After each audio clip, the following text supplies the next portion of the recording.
bienvenue dans votre magazine Les Mardis de Limo. Nous sommes à Schellcher et partons à la rencontre de Monsieur Didier Derys, bureau de contrôle technique.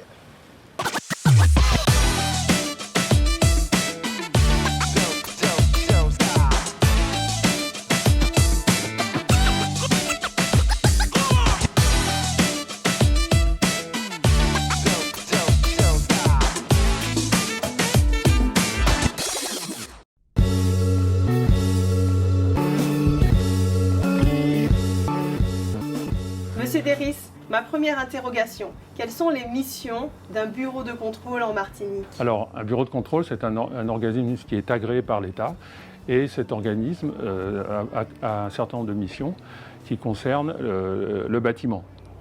Alors, on décline ça à trois niveaux. D'abord, on contrôle la conception, c'est-à-dire les documents qui sont fournis par l'architecte.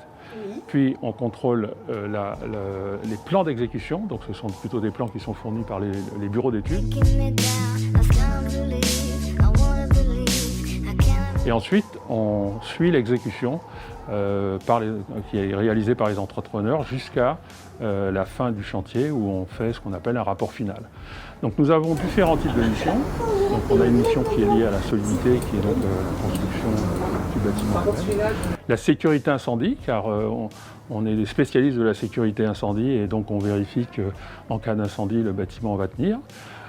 On s'occupe également de l'accessibilité handicapée, donc s'assurer que le bâtiment est accessible aux handicapés.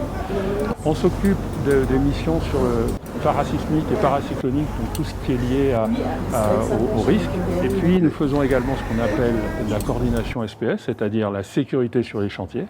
Et enfin, nous sommes un organisme de formation, donc on fait de la formation pour que les gens puissent connaître bien les façons dont on doit mettre en œuvre pour la construction. Monsieur Derys, pourrions-nous se déplacer sur un de vos chantiers? Mais avec plaisir, venez avec moi et nous allons aller sur un chantier. Allons.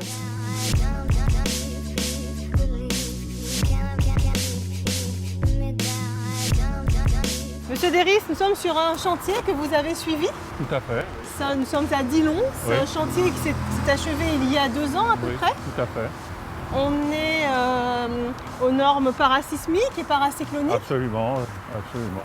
On a tout vérifié au niveau sismique, cyclonique et encore beaucoup de choses de façon à ce que ce bâtiment respecte toute la réglementation. D'accord. Monsieur Derys, je voudrais vous interroger concernant les particuliers. Oui, Quelle est la base oui. d'une habitation bien protégée au cyclone et au séisme? Alors, je vais vous dire, l'aventure, quand on construit, elle démarre au moment où on achète le terrain. Et je dirais que la base, c'est le terrain. C'est-à-dire que votre terrain, il faut vous assurer qu'il n'y a pas de risque sur le terrain. Et les risques, c'est quand vous êtes en bord de mer, la submersion, quand vous êtes en bord de rivière, c'est l'inondation. Vous avez les risques de terrain instable, d'éboulement, etc. Donc ça, c'est extrêmement important de savoir quel type de risque vous avez au niveau du terrain que vous achetez. Et très franchement, si votre terrain a l'un de ces risques, allez chercher un terrain ailleurs. Bon. Et j'ajouterais que vous avez ce qu'on appelle le plan de prévention des risques à la Martinique. N'importe qui peut aller le consulter pour savoir quels sont les risques qu'il a sur ce bâtiment. Alors après, une fois qu'on a compris ça, il y a un certain nombre de choses effectivement sur la construction. Je dirais le contreventement, donc s'assurer que le bâtiment est correctement contreventé au séisme, mais aussi au cyclone. La symétrie et la forme du bâtiment sont vraiment des choses importantes. D'accord. Et quelle serait donc la maison idéale qui répondrait aux normes parasismiques et paracycloniques? Il n'y a pas de maison idéale. En béton, en bois, en charpente métallique, on est capable de faire des maisons qui tiennent parfaitement au cyclone et au séisme. Nos prévisionnistes parlent du Big One, de ce tremblement de terre, ce séisme qui pourrait concerner la Martinique. Vraisemblablement, ce sera un tremblement de terre de magnitude 8 qui se produirait, aux alentours d'une quarantaine, 50 km de la Martinique à une cinquantaine de kilomètres de profondeur. Les endroits dont je parlais au début, où vous avez des risques de glissement de terrain, des risques d'éboulement, tous ces endroits-là, ça c'est clair que ça risque de faire beaucoup de dégâts. Et quand vous regardez le tremblement de terre qui a eu lieu en Haïti, c'est là que ça s'est passé. C'est ces problèmes-là. Il y a aussi le problème qu'on appelle la liquéfaction. C'est là que ça s'est passé. Bon.